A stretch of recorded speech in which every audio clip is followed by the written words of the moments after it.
primeiro debate presidencial entre Biden e Trump acontece nos Estados Unidos e duas marcas ficaram evidentes. Primeiro, a questão das ofensas, das críticas, inclusive para o lado pessoal, vamos analisar aqui os highlights, os melhores momentos, e também a evidente derrota do Biden.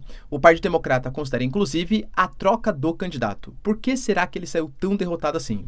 A gente teve, inclusive, palavras do Lula, presidente brasileiro, garantindo que torce para uma vitória do Biden porque não sabe exatamente o que esperar do Trump. O que será que isso quer dizer? Falar um pouquinho também, pessoal, sobre o Luiz Arce, presidente da Bolívia, que nega as críticas de Zuniga, alegando que ele poderia estar envolvido nesse suposto falso golpe boliviano, e pela primeira vez, publicamente pelo menos, o ministro da Defesa se pronuncia e alega que esse golpe pode sim ter tido interferência estrangeira, pensando no lítio boliviano. Falar um pouquinho, pessoal, sobre os Estados Unidos, que estão deslocando navios de guerra para a fronteira entre Líbano e Israel, ali no Mediterrâneo, e inclusive motivando possíveis evacuações do país, porque uma guerra está próxima. Para finalizar, a gente tem a Rússia alegando que um conflito direto com a OTAN pode estar cada vez mais próximo por conta de drones marítimos e drones aéreos, inclusive, sobre o Mar Negro, que podem causar algum tipo de incidente e a culpa será totalmente da OTAN. A gente até teve algumas eleições que prejudicaram ainda mais a relação com a Rússia. E o Zelensky, que fala que está trabalhando num novo plano de paz e que para a próxima cimeira, para a próxima reunião, quer a presença da Rússia. Se vocês querem entender um pouco mais sobre esses assuntos, e muito mais também sobre geografia, geopolítica, atualidades, política, polêmicas, enfim, tudo para você se manter sempre bem atualizado, já se inscreve no canal, deixa seu like, compartilha esse vídeo, que eu, professor Ricardo, conto muito com a sua ajuda. Belezinha? Pessoal, me segue no Instagram lá, que acho que vocês vão curtir bastante. Tamo junto? Então bora lá pro vídeo, ó. Como eu falei para vocês na nossa introdução, de fato, cara, a gente teve assim um debate que contou com 1h40, algumas coisas inéditas, como por exemplo, os dois candidatos mais velhos da história da presidência dos Estados Unidos, dois candidatos que já foram presidente dos Estados Unidos e, aliás, convenções partidárias que ainda não ratificaram a confirmação de Biden e Trump como os, de fato, candidatos do Partido Republicano e do Partido Democrata. Só que, claro, se era praticamente certo, eu diria que depois desse debate, principalmente do lado democrata, não há tanta certeza que o Biden será o candidato. Por quê? Eu vou pegar, inclusive, palavras que foram ditas não por opositores, porque, de fato, os opositores vão criticar o Biden, se for um cara republicano ou se for um democrata, vai criticar o Trump, né? É interessante você ver quando rolam debates, assim, na internet e tal, que a galera mais de um lado, independente se o cara foi bem ou formal, vai defender colocando cortes lá de melhores momentos, e o outro lado, a mesma coisa. Então, vamos primeiro para pesquisa de opinião geral. Galera, pela própria CNN, o Trump ele saiu vencedor do debate e a gente teve palavras do Thomas Friedman, por exemplo, que é o colunista do New York Times, que é totalmente partidário do Biden, deixando claro, pessoal, que o Biden é um homem bom e um bom presidente, mas que ele deve colocar o país à frente dos seus interesses pessoais. Ou seja, Biden, pelo debate que rolou, não dá mais para você. Eu até analisei com vocês ontem. Pode pegar, hein, galera? Pega o VTR, pega o VAR aí pra conferir, tá? Eu falei, olha, esse debate, se o Biden conseguir sair com um empate meio tedioso, assim, sabe? Ai, nossa, que debate chato, ninguém fala muita coisa e tal, já seria ponto positivo pro Biden, por quê? O Biden nunca foi um excelente comunicador. E assim, não é uma crítica, mas assim, a idade vem chegando e aparentemente ela tá pesando muito mais para o Biden do que pro Trump. A diferença de idade entre os dois não é tão grande assim. A gente fala só de 3 anos de diferença. O Biden 81, o Trump 78. Mas parece muito mais. Tanto que eu falei, olha, o discurso que ele fez ao parlamento, por exemplo, ano passado, quebrou um pouco essa imagem, porque ele foi bem enérgico, ele foi contundente nas suas falas. Agora, tendo que ter um confronto com um opositor como o Trump, isso poderia gerar alguns problemas. E, cara, de verdade gerou. Ele foi confuso, ele gaguejou, ele ficou suando, se mostrou um pouco reticente ali em fazer falas um pouco mais eficientes, mais contundentes, então saiu derrotado, tá? Esse é o paradigma. O Biden saiu derrotado. Mas quem saiu derrotado também, penso eu, no discurso que eu vi, no debate que foi feito, foram as propostas, porque foi muito ataque pessoal dos dois lados.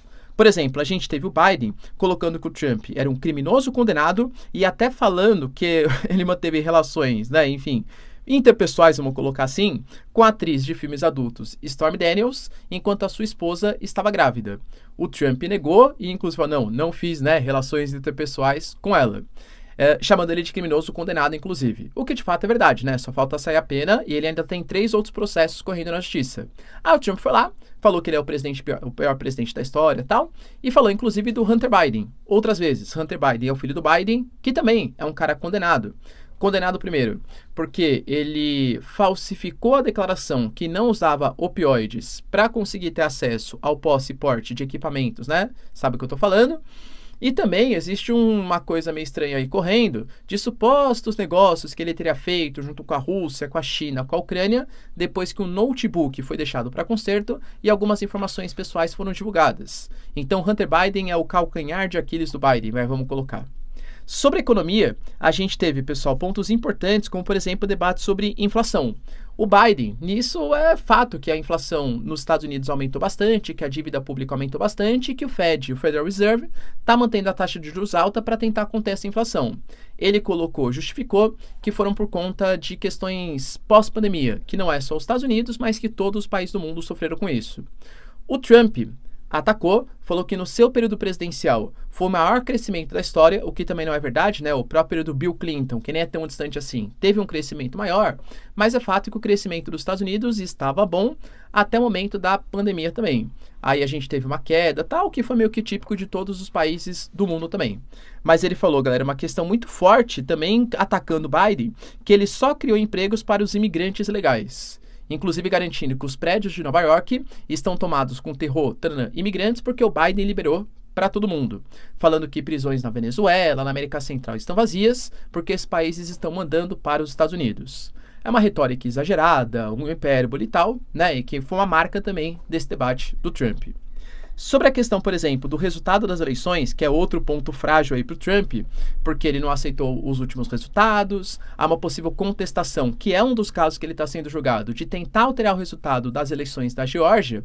Ele falou que agora ele aceitaria o resultado das eleições, desde que fossem eleições justas. Ou pelo menos o que ele considera, claro, né, como eleições justas, tá? O Biden falou que desconfia que o Trump eventualmente não aceitaria, porque o Trump é um reclamão, usando exatamente esse termo, né? Falou, galera, sobre a questão também da Palestina. O Biden falou que ele é contra o Hamas, que ele é a favor da paz, da solução dos 2 estados. Aí foi bem díspare. O Trump ele se mostrou contra a solução de 2 estados e alegou que o Biden, inclusive, é um palestino. Só que é um mau palestino, porque consegue desagradar tanto os judeus, tanto os israelenses, como os próprios palestinos, falando que o Biden é um desastre na sua política internacional. Sobre a questão, pessoal, da idade, talvez tenha sido um dos momentos mais bem-humorados, vamos colocar assim, porque os dois deram meio, na minha concepção, não fosse um pouco atrapalhado ali, né? O Biden, por exemplo, falou que comentam tanto da idade dele, mas que ele só é 3 anos mais velho que o Trump, mas que, segundo ele, é muito mais competente. Aí o Trump, ele retrucou e falou que, na verdade, ele já passou em vários testes cognitivos. Ele fez assim direitinha porque o Biden se recusou no passado recente a passar por um teste nesse estilo. E falou, inclusive, que ele já ganhou vários campeonatos de golfe sem ser somente com a participação de idosos, enquanto o Biden não consegue acertar uma tacada de 50 jardas. Aí os dois começaram a debater exatamente quem era o melhor jogador de golfe e tal, aí já descambou, né, tipo, nada a ver com o debate. E aí, né, teve que o mediador voltar as atenções e tal, foi um momento mais cômico, assim, vamos colocar, do debate. Mas o que eu achei que foram muitas propostas, aliás, foram poucas propostas, muitos ataques pessoais e que evidentemente deixou uma marca negativa para o Biden, com o Partido Democrata considerando eventualmente até mesmo trocar o candidato à presidência. Será, pessoal, que de fato isso vai acontecer? Tempo hábil ainda existe. E até o próprio Biden admitiu que ele não foi tão bem no debate, mas alegou que enquanto ele falava a verdade, o Trump mentia. Outro ponto importante está ligado às declarações do Lula. O Lula ele foi consultado numa entrevista sobre quem ele preferia que fosse eventualmente o presidente dos Estados Unidos. E ele foi bem na lata, tá? Olha, o Brasil prefere, ou pelo menos ele, né? Prefere que o Biden seja o presidente dos Estados Unidos. Ele falou que na prática, ele como um verdadeiro democrata, ele quer que o Biden vença porque o Trump já tentou um golpe de Estado na questão do Capitólio. E que se o Trump ganhar, ele não sabe exatamente quais são as políticas do Trump, mas que deixou bem claro que também uma eventual vitória do Trump não afetaria as relações diplomáticas internacionais do Brasil, já que nem manda no quintal brasileiro, dando a entender que o Brasil, né, ou pelo menos ele torce para o Biden, mas que se uma eventual vitória do Trump não prejudicaria as relações diplomáticas e geopolíticas. A gente pode tentar pensar como seria um eventual governo Trump baseado nas suas propostas e baseado no seu último governo. As duas marcas do seu último governo foram America First, ou seja, primeiro pensar nos interesses dos Estados Unidos, depois em outros interesses, o que fez com que ele saísse do Tratado Transpacífico, o que fez com que ele saísse, por exemplo, do Acordo de Paris. Ele começou a sobretaxar uma série de produtos estrangeiros, inclusive sobretaxando produtos brasileiros, ou colocando cotas de importação, cotas de importação no aço e alumínio, por exemplo. Então foi uma política bastante isolacionista, pensando na economia dos Estados Unidos, o que de fato gerou um crescimento econômico e até mesmo, uma queda do desemprego, já que a indústria se manteve mais no país. Mas, em compensação, pode ter gerado uma política um pouco mais, vamos colocar, inóspita, um pouco mais agressiva em relação aos outros países. Eu sempre coloco para vocês que chama muita atenção uma reunião do G7 em que a Angela Merkel, tem o Shinzo Abe, também lideranças europeias, estão numa posição de confronto com o Trump um pouco acuado, assim. Era mais ou menos essa sensação, que os Estados Unidos se isolou demais no governo Trump, tá? E agora as declarações que ele dá, por exemplo, em relação à OTAN, em relação à Ucrânia, olha, a OTAN, os países que não cumprirem o mínimo ali de investimentos, a gente vai até incentivar com que a Rússia faça algum tipo de agressão. Vamos separar em duas OTANs, aquela OTAN de países que cumprem o mínimo de 2% em gastos militares e aqueles que não cumprem. Em relação à Ucrânia, por exemplo, ele já falou que ele conseguiria trazer a paz para a região mesmo antes de assumir. E já deixou claro para interlocutores, foi até uma proposta feita para o Zelensky, tá? Que ele vai obrigar o Zelensky a negociar. Porque caso o Zelensky não negocie, os Estados Unidos encerraria o repasse de armas, o repasse de verbas para a Ucrânia. Só que, claro, vamos negociar com quais pautas? Quais vão ser as pautas de negociação? Qual vai ser o princípio básico? As regiões que forem invadidas ficam com a Rússia? A Ucrânia vai pertencer à OTAN? Tem o direito de pertencer à OTAN? O Zelensky pode continuar como presidente? Não deixou muito claro, mas falou que vai obrigar a Ucrânia a negociar. Tanto que o Biden, em recente visita à Europa, ele fez questão de colocar europeus, por favor, me apoiem. Se vocês querem o bem da União Europeia, uma aproximação aqui do Ocidente, saiba que o Biden sou um presidente mais internacionalista, ao contrário do Trump, que é mais nacionalista. E deixou claro também nas últimas eleições, e nessa também, o Let's Make America Great Again, colocando que se ele fosse, por exemplo, o presidente dos Estados Unidos, já que ele é mais enérgico, o Putin não teria tido coragem de invadir a Ucrânia. E aí, pessoal, você concorda com as afirmações do Trump? Deixa aí nos comentários. A gente teve também, um posicionamento do Luiz Arce, atual presidente da Bolívia, acerca das críticas ou das alegações que o Zuniga fez, que é o golpista, o ex-comandante do exército boliviano, golpista, alegando que, na verdade, o golpe que ele tentou dar, que durou coisa de 2, 3 horas, um pouquinho mais, mas que acabou fracassando, na verdade tinha sido um pedido do Luiz Arce. Supostamente, segundo Zuniga, o Luiz Arce, ele estava com uma crise de popularidade. E, de fato, você pega algumas complicações na Bolívia, principalmente em relação à produção de combustíveis e à falta de dólares. Se faltam dólares, a Bolívia, que é um país que depende muito da importação de produtos, não consegue importar, gerando escassez de algumas coisas para o mercado interno local. Então, para gerar um aumento da popularidade, ele fez um acordo com o Zuniga fingiria que daria o golpe, aí o Luiz Arce conseguiria reforçar a sua autoridade e aumentar também a sua popularidade, falando, eu preciso fortalecer o meu governo para derrotar esses opositores, enfim. Para mim, parece um pouco estranho, porque, convenhamos, o Zuniga, então, ele aceitou ser preso, apesar de não gostar do Luiz Arce, só para aumentar a popularidade do próprio Luiz Arce? Para mim, parece um pouco estranho. Mas, enfim, hoje a gente teve a confirmação do Luiz Arce que isso não aconteceu, segundo, claro, as suas falas, mas uma nova pitadinha apareceu, que eu já tinha comentado com vocês que estava rolando em mídias bolivianas. Há uma suposta interferência de agências estrangeiras nessa tentativa de golpe. Por que isso, A Bolívia é um bolsão de minério, tanto de combustíveis fósseis como de minerais metálicos. De combustível fóssil, o destaque é o gás natural, mas, claro, é mais difícil exportar, a Bolívia não tem saída para o mar. E de minério tem estanho e principalmente lítio, que era de 20% a 25% das reservas de lítio do mundo estão localizadas na Bolívia. Um mineral metálico super importante, principalmente para a questão das baterias. Poxa, com a eletrificação dos automóveis, com a tendência de mais baterias serem utilizadas, o lítio vai ser decisivo. Só que a Bolívia vem se aproximando da Rússia e principalmente da China. Então, supostamente, pode ter tido algum tipo de financiamento estrangeiro, liderado pelos Estados Unidos, para romper essa parceria. E aí, pessoal, você acredita nisso? O ministro da Defesa não falou nome Estados Unidos, mas falou que pode ter tido algum tipo de interferência estrangeira na tentativa de golpe. Outra notícia, pessoal, importante, está ligada ao deslocamento, a gente vem falando aqui de maneira quase que consecutiva, né, todos os dias, da probabilidade de guerra entre Israel e Hezbollah nos próximos dias, talvez nas próximas semanas. Não porque, nossa, eu estou especulando, estou torcendo, mas porque as evidências mostram isso. O Hezbollah e Israel, com a troca de disparos, já teve centenas de milhares de deslocados do sul do Líbano e do norte de Israel, e o conflito parece cada vez mais próximo. O próprio porta-voz do exército israelense deixou bem claro, pessoal, que eles podem tentar negociar pelas vias diplomáticas para que não haja uma guerra contra o Líbano. Mas como o Líbano reconhece o Hezbollah como um partido político, com uma milícia oficial do país, então, por conta desse reconhecimento de um grupo que quer destruir Israel, Israel também responderia contra o Hezbollah, alegando que eles podem mandar o Líbano de volta para a Idade da Pedra. E olha como a coisa é séria. A gente já teve pronunciamento do Canadá, da Alemanha, Países Baixos, Kuwait e agora até mesmo os Estados Unidos, bolando um plano de evacuação e até deslocando alguns navios militares para a região ali do Mediterrâneo, próximo do Chipre, próximo de Israel e próximo do Líbano, para uma eventual ajuda contra Israel.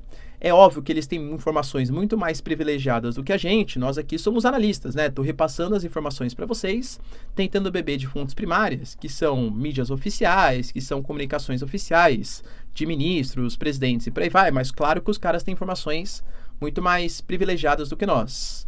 Se tem tantos movimentos assim acontecendo, é óbvio que isso preocupa bastante, e o sentido de evacuação é bastante preocupante.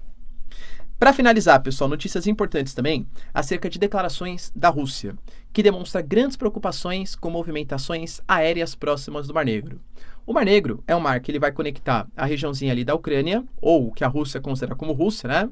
Ali próximo de Kherson, próximo da Crimeia, em direção à Turquia, passando pelo Estreito de Bósforo e Dardanelos e conectando com o Mar Mediterrâneo.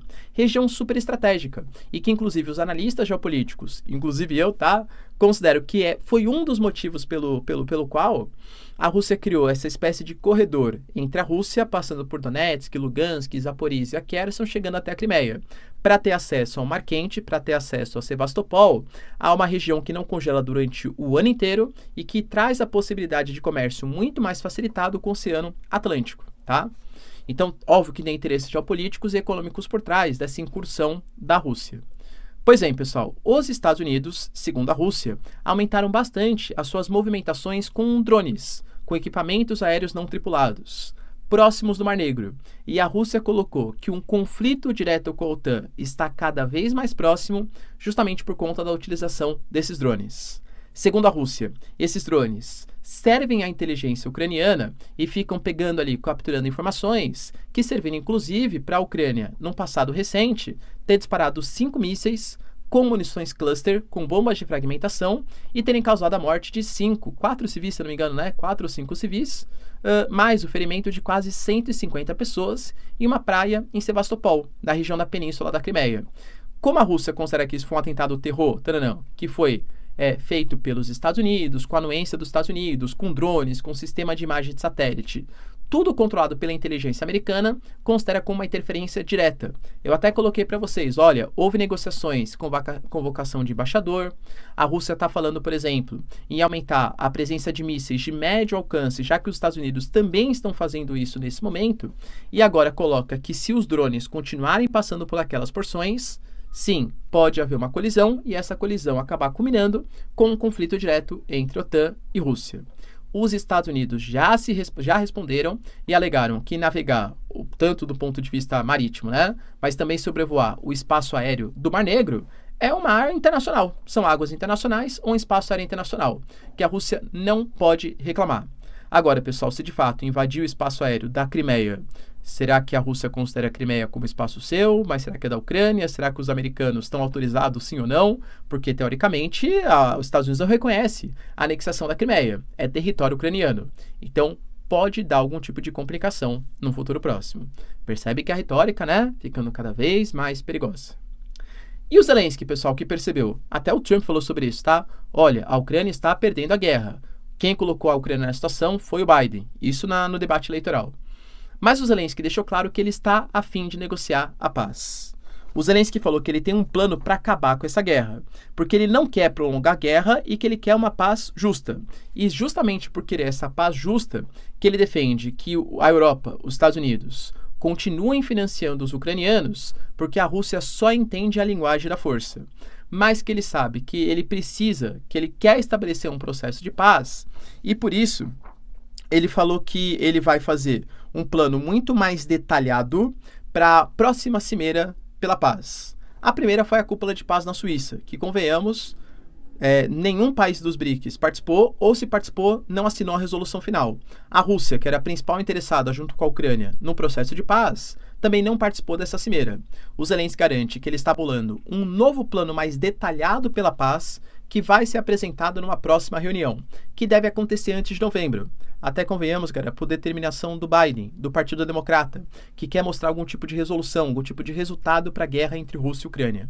E que essa nova resolução, aparentemente, vai ter alguns benefícios um pouco maiores para a Rússia, e ele quer que a Rússia participe para conseguir estabelecer um processo de paz. O Putin falou que negocia, só que ele negocia com todos os territórios invadidos, ficando para a Rússia, com a Ucrânia prometendo que não vai entrar para a OTAN e com uma desnatana do país, que significa tirar o Zelensky. Será que o Zelensky aceitará esses pré-requisitos? Imagino eu que não.